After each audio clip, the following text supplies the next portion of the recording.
Meia hora do seu dia, toda semana, para a gente discutir com mais profundidade as notícias de temas e negócios que fazem parte da construção de um mundo mais sustentável, né, Guilherme? O Matinal Sustentabilidade é um oferecimento da Ambipar. A gente abre o Matinal Sustentabilidade de hoje com uma convidada especial, a Ana Toni, que foi a CEO da COP, que é a CEO da COP 30, uma das principais lideranças da agenda climática global e referência no debate do futuro de transição energética. Vamos chamar a Ana para participar com a gente tem muita coisa para debater. Muito bom. Ana, tudo bem, Ana? Prazer receber você aqui. Obrigado. Um prazer estar aqui com vocês. Pessoal, essa semana eu procurei a Ana para fazer um convite para ela na semana que vem, para o evento que a gente já falou aqui, que a gente vai ter em Paris, sobre os 10 anos do Acordo de Paris. Ela ainda está com a agenda de COP, porque a COP acabou para a gente, para ela não, ela ainda está com uma agenda doida. E aí ela não pôde atender o convite. Eu falei, mas vamos pegar uma entrevista para ver se a gente consegue trazê-la aqui no Sustentabilidade. A gente estreou no canal há 5 meses, o Matinal Sustentabilidade estreou logo no iniciozinho, e a gente falou muito de COP aqui. A gente semanalmente, com esse programa ao vivo, a gente tratou de COP passo a passo, tanto da questão logística, que muitas vezes foi o mais presente no noticiário, mas a gente também falou do assunto principal, que não era se ia dar certo ou não ia dar certo em Belém, se ia ter trânsito, se ia ter hospedagem. A gente olhou para o mais importante, que era a gente usar essa grande oportunidade para a gente dar uma virada na forma como o mundo olha a Amazônia, olha os desafios brasileiros, né, e olha o protagonismo do Brasil nessa área. E a gente conseguiu, né, como país, a gente teve um impacto muito importante. A COP deu ao Brasil um protagonismo que a gente já tinha, reforçou esse protagonismo na agenda climática. E eu queria te perguntar, para a gente começar o nosso papo aqui, como é que a gente mantém, a partir de agora, esse protagonismo? E como manter o assunto clima em evidência? Eu me lembro, eu cobri a Rio+20, eu me lembro que os jornais, as TVs, contrataram naquele ano de 2012 um monte de jornalistas de meio ambiente. Passou a Rio+20, um mês depois, Thalita deve lembrar disso, todo mundo foi demitido, né? As editorias de meio ambiente que surgiram desapareceram depois da Rio+20. Agora a gente está em outro momento do mundo, né? O tema climático está diariamente na imprensa, graças a Deus, isso é muito importante, mas como a gente manter a atenção das pessoas para essa temática e o protagonismo brasileiro? Não, legal. E pena que eu não posso ir lá no evento a semana que vem, mas vou ficar lá tentando ver o que acontece no evento e ver como é que vai ser.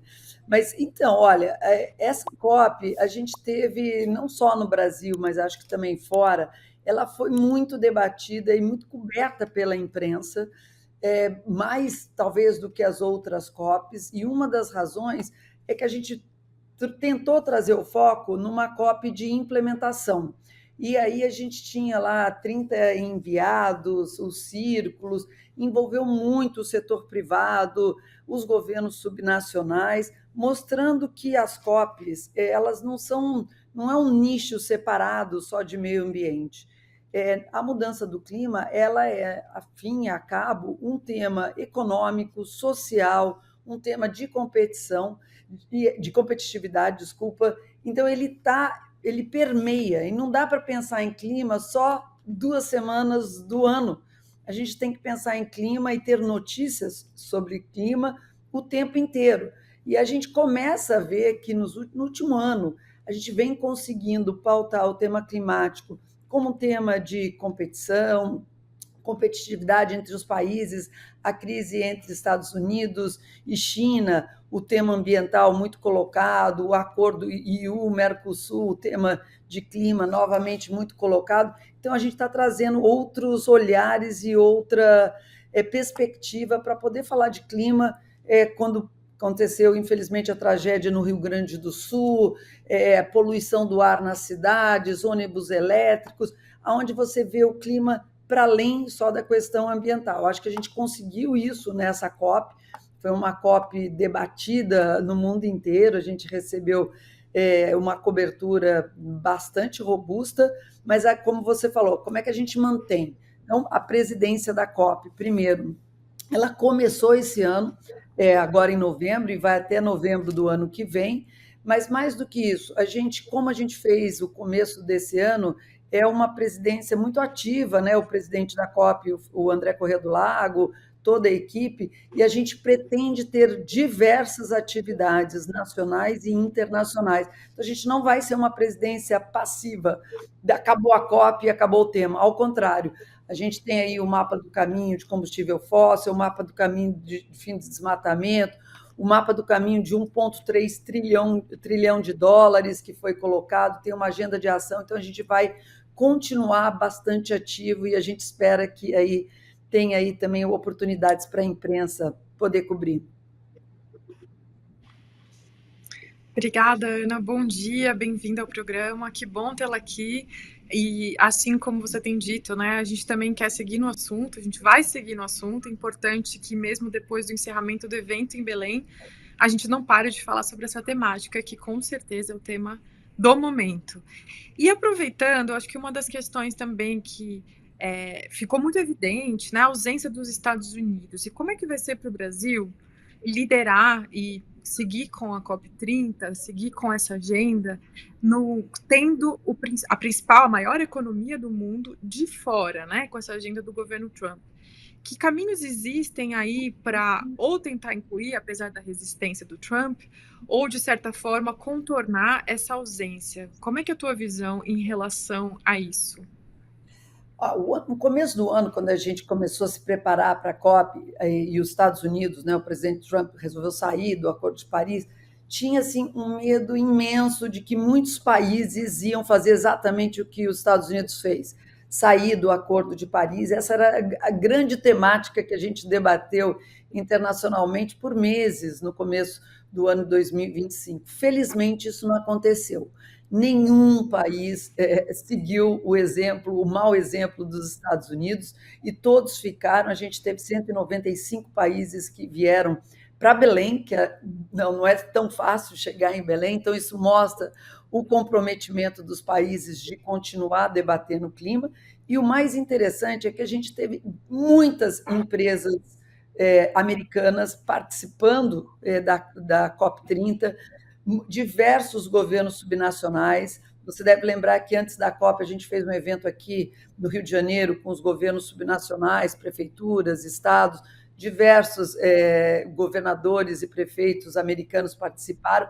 Então, assim, a presença dos Estados Unidos ela está dada nesse debate, não do governo federal, que obviamente faz uma diferença imensa, né, porque é um governo bastante ativo e influencia muito, mas os americanos, as empresas americanas, os governos subnacionais estão presentes e a gente vai trabalhar com quem a gente consegue trabalhar e manter esse engajamento deles. Muito bom. Queria falar sobre o Acordo de Paris. Na semana que vem, ele completa 10 anos. Qual é o seu balanço desses 10 primeiros anos do acordo? E ia te pedir também para você explicar, para quem não sabe o que é o acordo, o que ele é e qual a importância dele, Ana. Então, o Acordo de Paris, eu, por acaso estou no Rio de Janeiro hoje, lembrar que a Convenção do Clima nasceu no Brasil, né, na Rio 92, e a partir da Rio 92, a gente teve em 97, depois Rio 92, a Convenção do Clima é acordada. Em 97 teve uma coisa chamada o Protocolo de Quioto, muito importante, que fazia com que tivesse algumas obrigações legais, principalmente para os países desenvolvidos, de diminuição de gases de efeito estufa, e aí veio o Acordo de Paris em 2015, como você falou, vamos fazer 10 anos agora. Qual a diferença do o Protocolo de Quioto e o Acordo de Paris? É que no Acordo de Paris, todos os países têm obrigações. O Quioto eram só os países desenvolvidos que foram os que mais poluíram. No Acordo de Paris, todos os países têm obrigação de fazerem as suas contribuições nacionalmente determinadas. Então, cada país fala como é que eu vou contribuir para diminuir e combater a mudança do clima, diminuindo os gases de efeito estufa. Então, cada país faz o seu plano, deposita e a gente vai vendo quão longe ou quão perto nós estamos em chegar e aquecer o planeta até 1,5 graus, né? Esse que é o grande objetivo do Acordo de Paris. E com esses 10 anos, eu acho que a gente evoluiu muito, viu? Porque a gente, quando começou o Acordo de Paris, a gente estava chegando a 4,5 graus, 5 graus a mais do que a temperatura depois da Revolução Industrial em 2100. Parece assim longe, né? 2100, mas não é não, porque a gente já está sentindo os efeitos de gases de efeito estufa. Passaram-se 10 anos, com todas as contribuições nacionalmente determinadas, a gente ainda está longe do nosso objetivo, mas a gente já está ao redor de 2,5 graus. Então, lembrando que o nosso objetivo é chegar ao aumento da temperatura em 1,5 graus, estamos em 2,5, mas 10 anos atrás estávamos em 4,5. Então, o Acordo de Paris teve muito sucesso em ajudar a sair de 4,5 para 2,5, mas agora a última milha é sempre mais difícil, mas ele agora mostra as limitações que a nossa COP mostrou isso, de como é que a gente sai de 2,5 para chegar agora em 1,5. Então, tem essa dificuldade, mas o Acordo de Paris está funcionando, está na direção certa, mas a velocidade está muito ruim, porque as consequências da mudança do clima estão chegando muito mais rápidas do que até os cientistas imaginavam, né? A gente está vendo o tanto de enchentes, ciclones, secas, ele está chegando muito mais rapidamente, ou seja, nosso maior inimigo agora é o tempo. Sim. Ana, eu queria pegar um gancho nessa questão da dificuldade do avanço e tudo mais, e voltar um pouquinho para a questão da COP, né? Que a pauta da questão dos combustíveis fósseis, a questão do mapa do caminho, esse foi um tema super importante, debatido, seguirá sendo importante, e ainda é um ponto de muita dificuldade, não só para o Brasil, mas para todos os países, né? Quando a gente pensa, o Brasil produz combustíveis fósseis, o Brasil, apesar de ter uma matriz de eletricidade bastante limpa, a gente depende ainda também da queima de combustíveis fósseis, sobretudo para a questão de transporte, e esse foi um tema muito difícil de chegar num consenso da COP, né?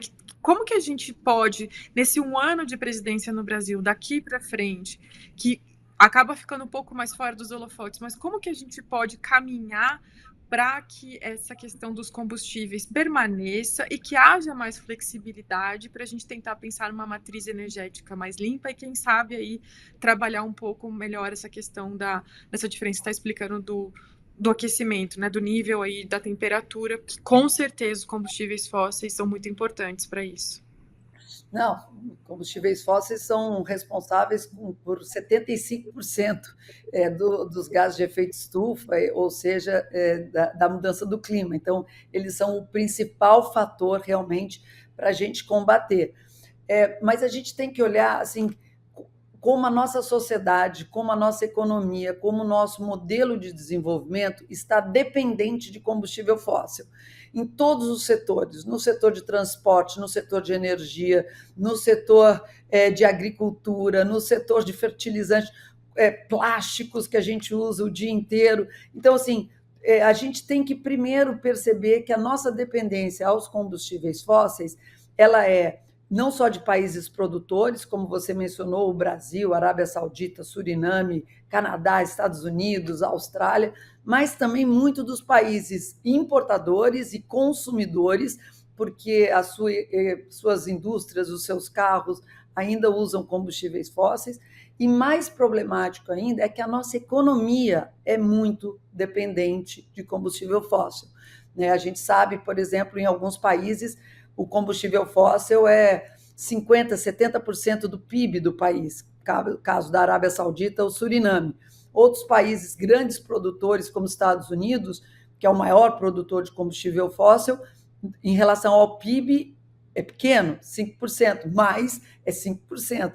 Então, tem uma dependência energética, tem uma dependência ainda de mudança de padrão de desenvolvimento, e tem uma dependência econômica. Então, a gente espera, a gente anunciou, a presidência da COP anunciou que a gente vai fazer um mapa do caminho para debater esse tema o ano inteiro, mostrando essas grandes dependências que a gente tem e apontando caminhos para setores, países, instrumentos econômicos que podem começar a nos ajudar a ficar cada vez menos dependente. Mas a gente ter conscientização de quão dependente a gente está, e eu gostei muito dessa palavra que o presidente Lula trouxe, né? É uma dependência. Dependência não é uma coisa boa, né? É uma dependência que a gente tem, que até é inconsciente, está no nosso dia a dia. Então, trazer essa consciência que a gente está dependente e a gente vai ter que ficar menos dependente é fundamental.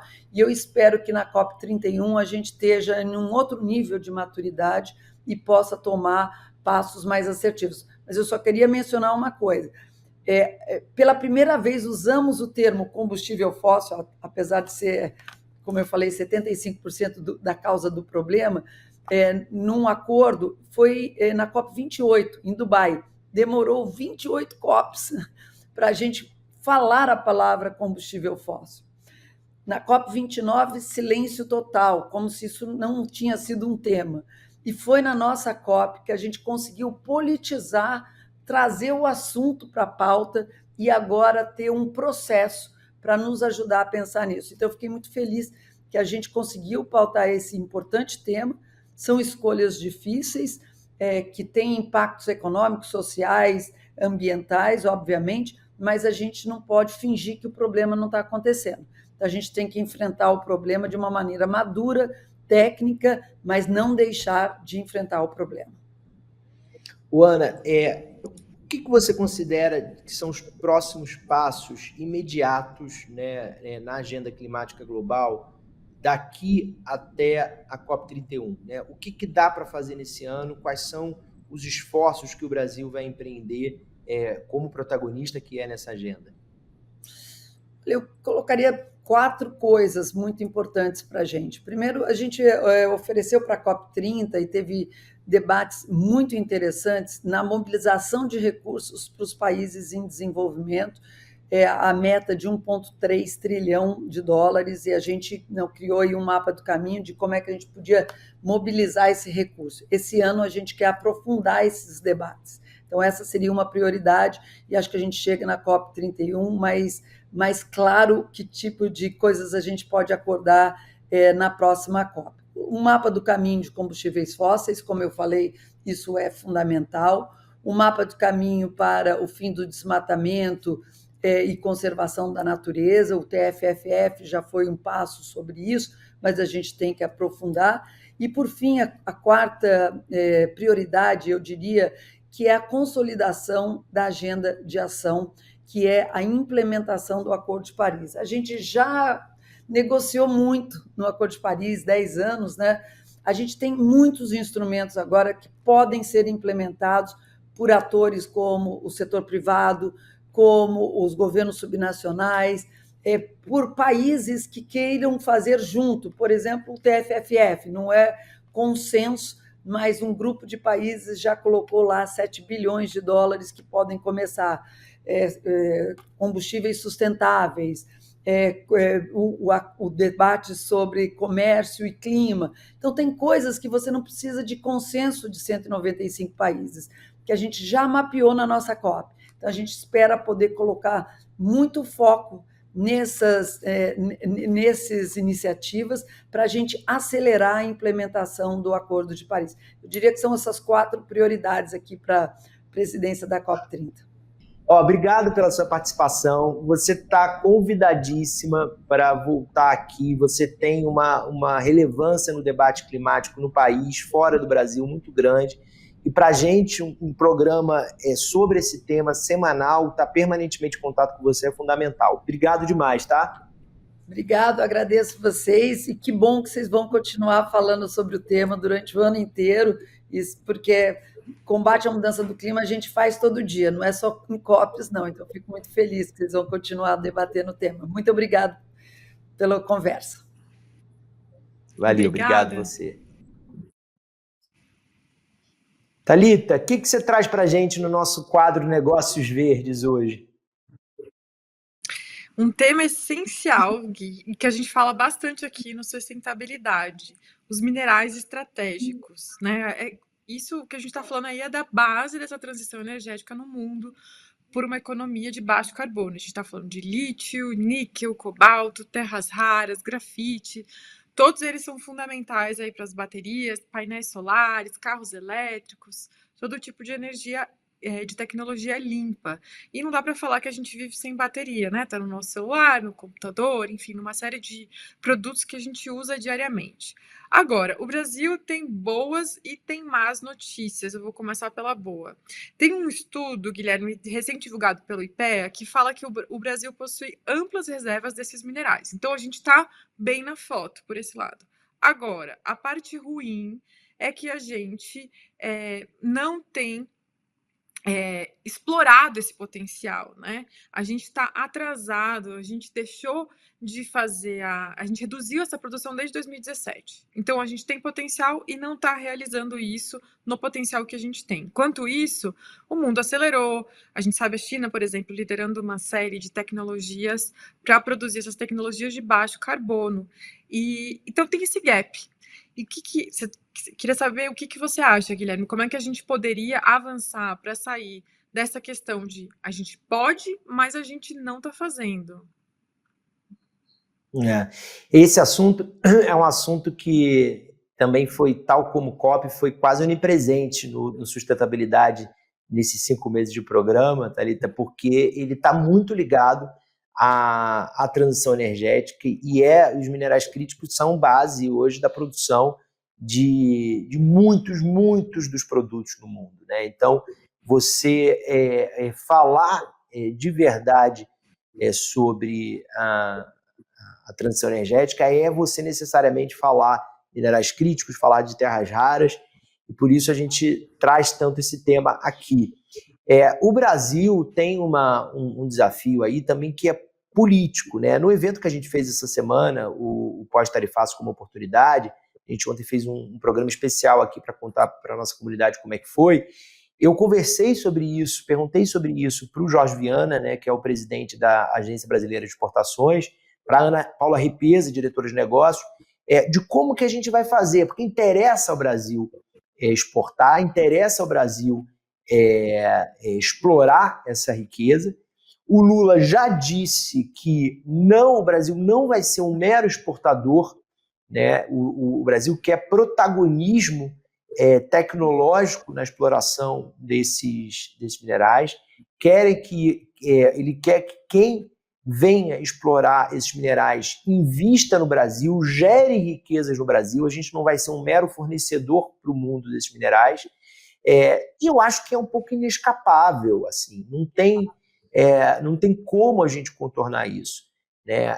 A gente está falando de uma riqueza mineral que, pensando nas necessidades para a produção hoje no mundo, ele é mais estratégico do que o petróleo, porque você tem respostas energéticas ao petróleo, você tem caminhos que já estão sendo construídos por vários países para a substituição do petróleo. Você não tem isso em relação a minerais críticos e a terras raras, né? Você não tem quem os substitua na economia mundial. Então, tê-los, né, na quantidade que a gente tem é um patrimônio que não tem como o Brasil não explorar. A gente precisa usufruir deles, né, necessariamente. E eu acho que o que a gente tem que dosar é isso. Primeiro, fazer um impacto ambiental mínimo, menor possível, né?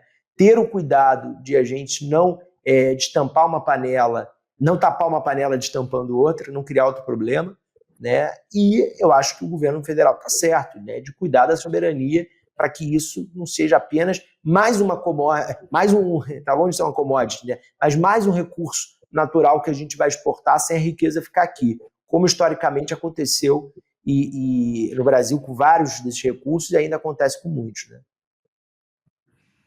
Sim, Gui, antes da gente encerrar, eu só queria fazer um comentário, sempre trazendo aqui coisas de mundo, mas só para dizer que já tem países com economias mais próximas ao Brasil, né, tanto historicamente, números, etc., e que tem também uma abundância e que conseguiram passar legislações para evitar esse tipo de exportação como a mera indústria extrativista.